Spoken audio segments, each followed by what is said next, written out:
el passapeces de la Lira. Us va agradar o no? Bueno, a mi particularment sí, perquè era cada any que s'anava i pues, van ser 2 anys només, però el primer m'ho vaig passar molt bé i el segon ja va ser, en plan, això s'ha de repetir com cada any, anant allà amb la germana per allà de Júnia i ja està, passant-nos-ho bé. Clar, cau pel gols, tal qual, no? Almenys pel passapeces, segur. Sí. I tu, Edu, què tal? Què et va semblar que vas incorporar a la segona edició? A la primera vaig jugar amb el Pol Brunet. Bé, Què tal, què et jo va també semblar? m'ho vaig passar molt bé, a més crec que no vau fer tan malament, no? Jo almenys pràcticament no jugo passapeses i vam quedar bé i vam fer bones partides, i que també m'ho vaig passar molt bé.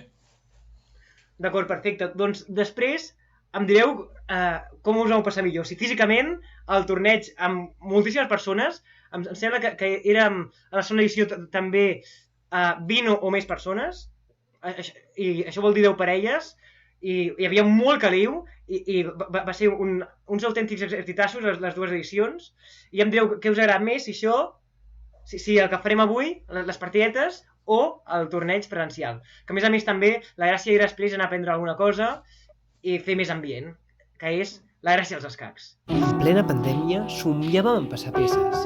Avui torna el cara a cara. T'animes?